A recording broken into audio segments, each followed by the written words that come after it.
Hello, and welcome to the 8th edition of Full Moon's Video Zone. It looks like we've created another family of bizarre characters with the demonic toys. I've got a few personal favorites, especially Baby Oopsie Daisy, Foul-Mouthed Baby Oopsie Daisy, and Jack-in-the-Box. So I hope these characters continue, and we're actually thinking about teaming the demonic toys up with the puppets in Puppet Master 4. The puppets turn good in Puppet Master 4, and of course I think it'd be neat to have the demonic toys as their awful little adversaries. So that's going to come up sometime probably in the fall of 1992.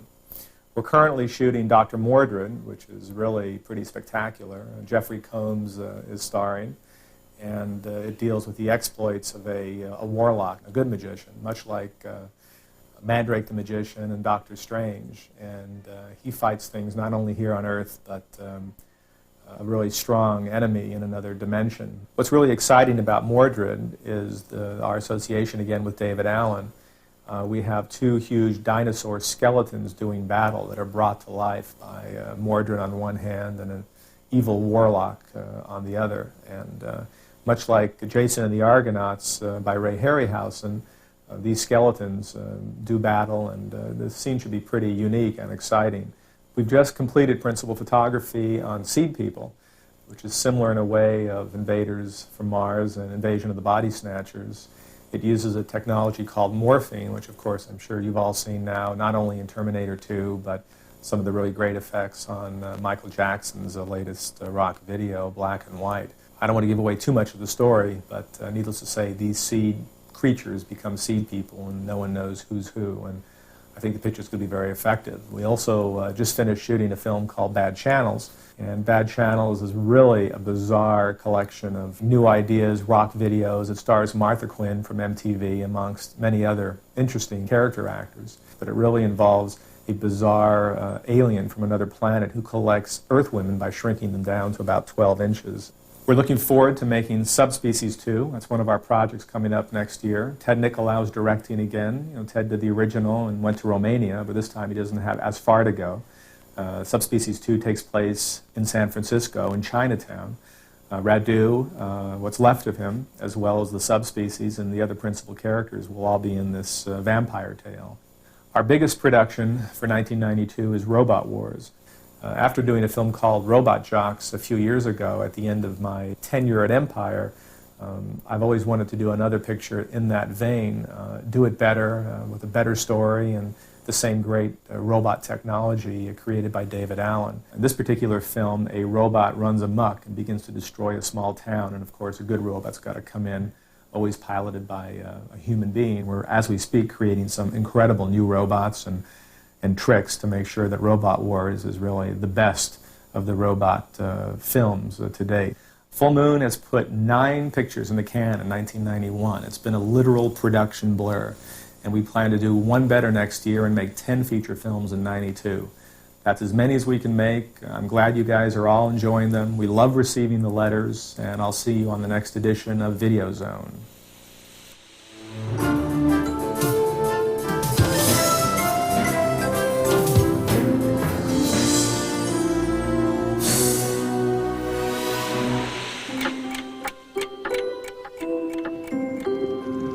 Some things are just hell to play with, especially in Full Moon Entertainment's latest offering from the Devil's Toy Box, Demonic Toys.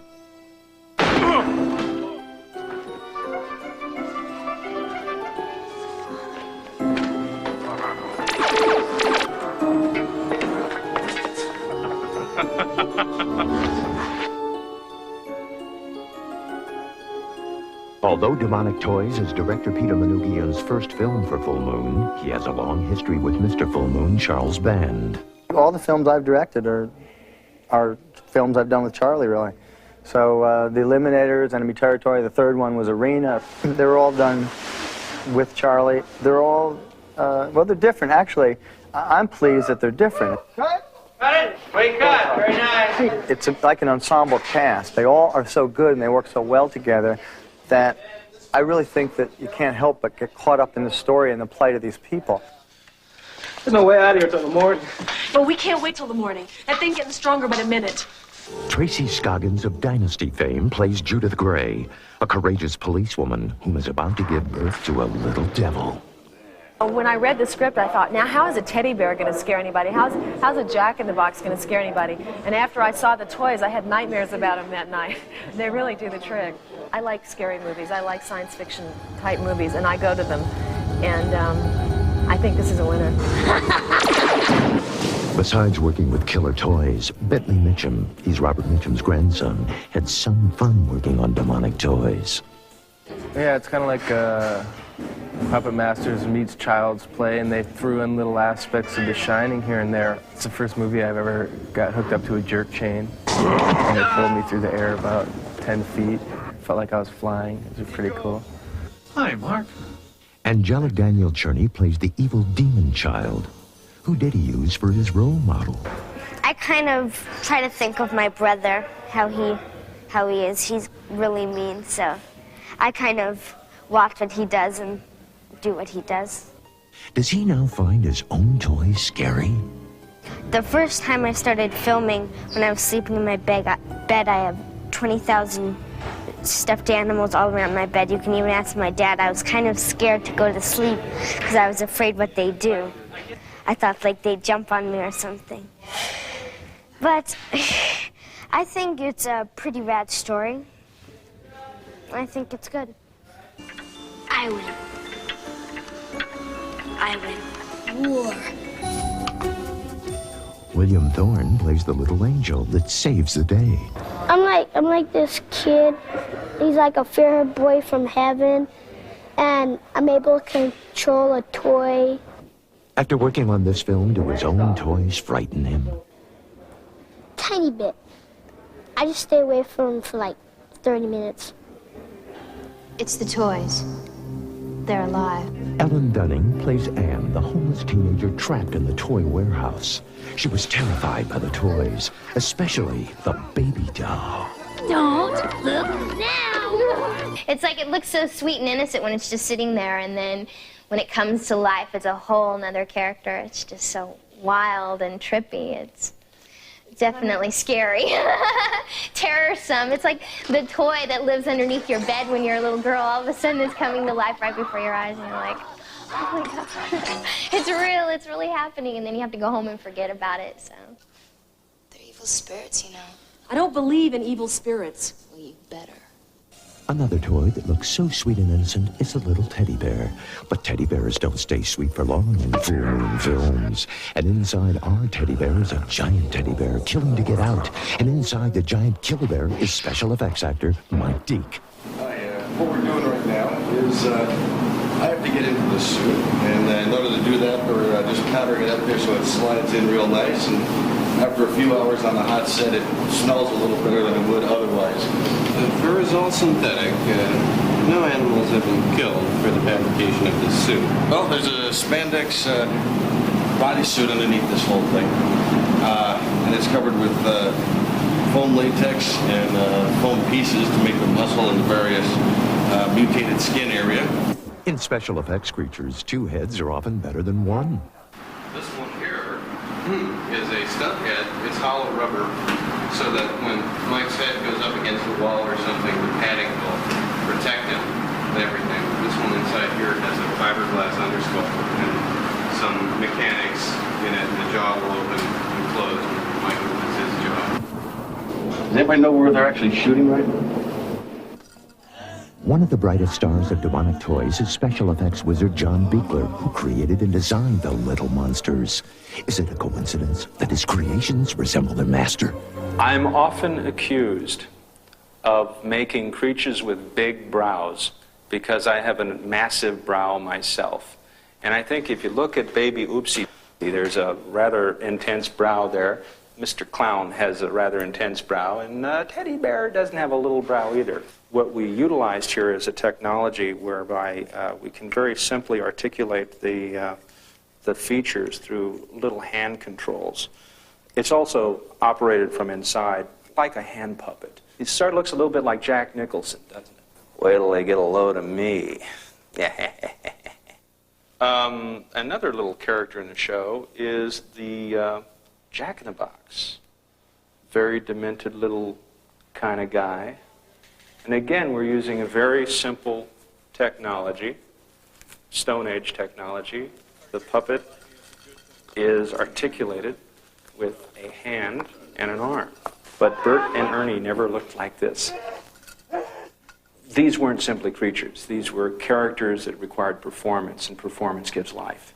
And these guys certainly have life on the screen. And the secret is that they're all toys. They have to look like they're somewhere between a fabricated little plastic thing that has no menace and an organic thing.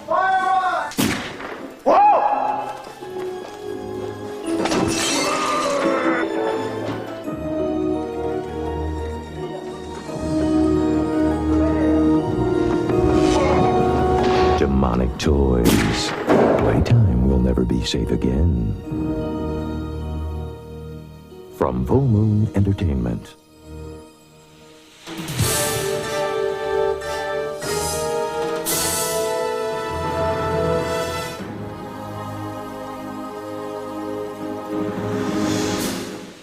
My background being in rock and roll, I feel I have a strong sense of melody.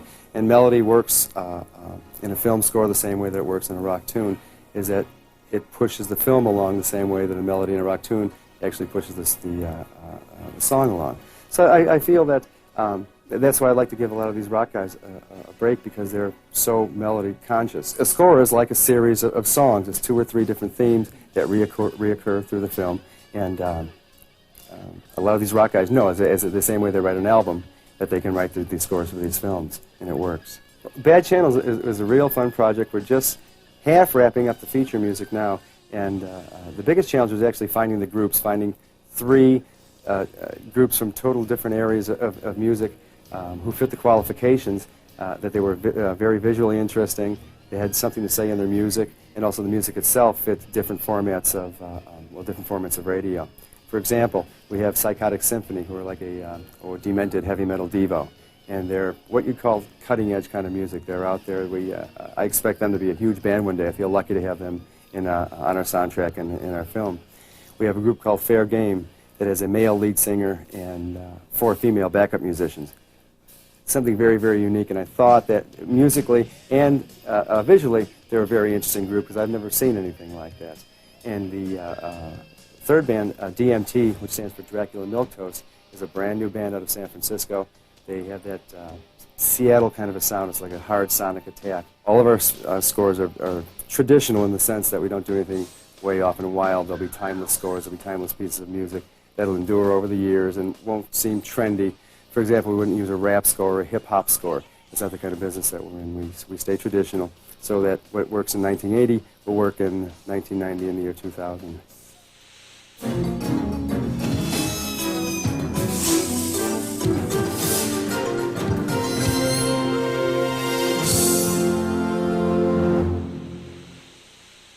Posters have always been the most effective way of attracting movie audiences, playing on their imaginations with as much sex, violence, and action that the artist can draw into his renderings. In Hollywood's golden age, most posters were painted, glorious compositions which now have given way to photo collages. Artist Lee McLeod has combined the best of both techniques. Turning movie stills into airbrushed paintings, he's illustrated Charles Band's imagination from the empire days of The Alchemist to every full moon picture, from Puppet Master to demonic toys. Now, Lee McLeod has opened his studio to show us the secrets of full moon poster art with his work for Subspecies 2. Okay, Charlie Band and I have come up with an idea for the Subspecies 2 artwork. We discussed it in his office, and we've decided that it should be the subspecies carrying off Radu's head in an elaborate case from a tramp steamer. In the background, we'll see the San Francisco skyline and part of the bay. In the foreground on the wharf will be these 4 subspecies. Now I'll take the pictures that I'm going to use in the final artwork.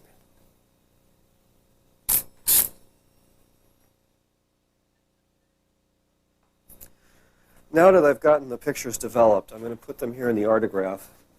project them down so I can put together the comprehensive drawing the facts to Charlie.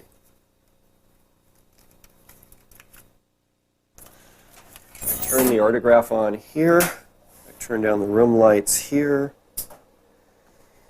And move into white paper and start to trace this off. Ever since Norman Rockwell started using projection, all other realistic illustrators have had to follow suit. When I'm finished with this drawing here, I'll take it to my drawing table, and then I'll do the original part of this drawing where I figure out where the wharf goes, where the water is, where the skyline is.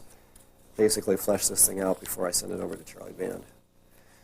Now that I have the subspecies blocked in, working over the tracing that I did earlier, I'm indicating the chest, and then on top of the chest, I'll put Radu's head as if it were coming out, which I've done as a paste up so that I can adjust the proportions in case I need to.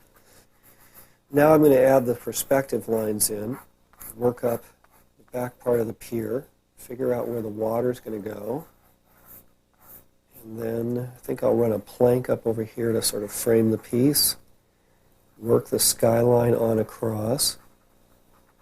Have to make sure to remember to put in the Transamerica Tower so we know this is San Francisco. Okay, I've pretty much finished up adding all the values, and now I'll send this over to Charlie Band, and when I get approval from him, then I'll move on to the photo composite stage. Charlie's approved it, and the photo composition is all put together. Now I have a negative made, and then we make a 20 by 30 print, and that's where the real artwork begins. I have my 20 by 30 print back. Now I'm going to frisk it off the rest of the illustration and leaving only the sky exposed. One of my more valuable tools is the airbrush. It allows me to do those smooth, naturalistic gradations that are so necessary for work of this kind. I'm going to start up here on the sky. The airbrush allows me to do very smooth gradations here. I'm starting at the top of the board and working my way down. Basically, it's creating an atmospheric perspective for me. If I turn it down and decrease the size of the opening, I can go in a lot finer and make the clouds and other things that would appear in the sky. Try to give it some atmosphere and some mood. And once this goes to the printer, you'll see the final result on the Subspecies 2 poster. I really enjoy working for Full Moon Entertainment. It's always a challenge to try to flesh out Charlie Band's ideas, to come up with new worlds, new monsters, and new supernatural effects. I think that posters really help sell a fantasy film, and it's a real joy to contribute to the genre. Now, back to Video Zone.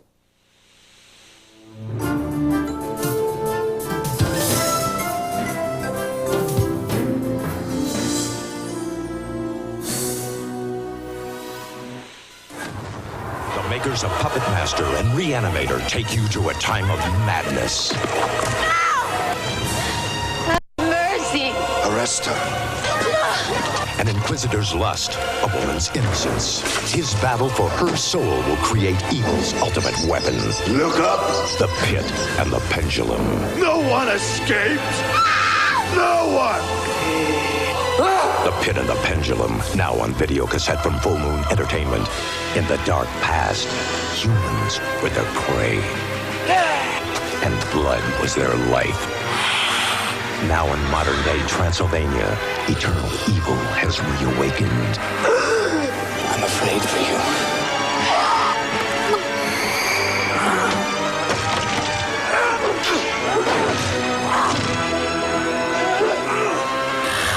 Subspecies, now on video cassette. Jack Death, the future cop, is back and on the transfer attack. They're biodegradable. He's got old enemies. I want fresh blood. New lovers. I happen to be his wife. So am I. Ladies, please! And a dead aim. 20th century must be getting to you. You have no idea. Trancers 2, now on video cassette from Full Moon Entertainment. Andre Toulon only wanted to entertain children. Herr Toulon has developed a method of animating his puppets without string. It's as if they were alive. Now, the Nazis will turn his puppets into toys of terror. World War II has just gotten smaller. You think I'm afraid of this? You will be afraid. Puppet Master 3 on Arturo's. Brick Bardo is the toughest cop around. On Earth, he's the size of a doll.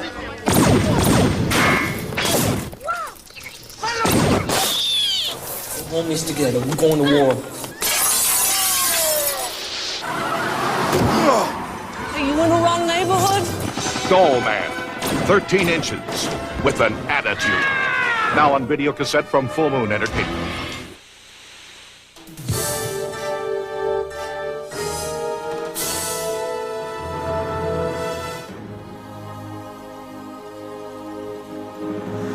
Hi, Full Moon fans. I'm Charlie Spradling. You may recognize me from Full Moon's Puppet Master 2 and Meridian, but right now I'm in this wonderful creature effect shop. This is where some of our Full Moon monsters are born, and I'm also going to let you in on the newest and the coolest collector's items. Moonstone Records is rising up the charts. You should rush right down to your nearest record store and get our newest release of Netherworld. This original soundtrack features blues songs by Edgar Winters and instrumentals by Bon Jovi's keyboardist David Bryan. Netherworld is sure to rock you, and so are our other tapes and CDs for films such as Puppet Master, The Pit and Pendulum, Meridian, and Subspecies. When you rent our Full Moon videos, don't forget to ask for our trading cards. We've just come out with a new series for Puppet Master 3 and Doll Man. They have great paintings on the front, and when you flip them over, they'll tell you everything you ever wanted to know about our creatures, from six-shooter to Spruik. They're really cool. They say that our Full Moon movies are just like comic books, and we couldn't agree more. That's why Charles Band commissioned Malibu Graphics to do adaptations of our films. On the stands right now are Doll Man and Demonic Toys. Your comic store should also have back issues of Children of Puppet Master, Subspecies, and Trancers, all in full bloody color. If you want to own one of Andre Toulon's puppets, you can get the limited edition model kits of the dolls from Puppet Master Films. These beautifully sculpted versions of Blade, Tunneler, Pinhead, Torch, and Six-Shooter come with a certificate of authenticity and instructions on how to make the puppets come to life with your paintbrush. Back at Full Moon, we just received our new t-shirts for the latest releases, Netherworld, Doll Man, and Puppet Master 3. They're great t-shirts. They come with the original Full Moon logo and beautiful paintings on the back for each film. And if you love the artwork on the back of the t-shirts, be sure and order our original movie posters. But the best way to find out about all the great things happening here at Full Moon is to join the fan club. For $20, you'll get this great Full Moon Company t-shirt and Moonflash, our quarterly newsletter that tells you all the inside scoops on the films that we're making, future projects, and a chance at collector's items that I can't even talk about. For more information, you can call the Full Moon hotline at 1-800-999-9559 or write to Full Moon Entertainment, P.O. Box 526, 8721, Santa Monica Boulevard, West Hollywood, California, 90069. Keep sending me those fan letters and stay tuned for the next edition of Video Zone. Bye-bye.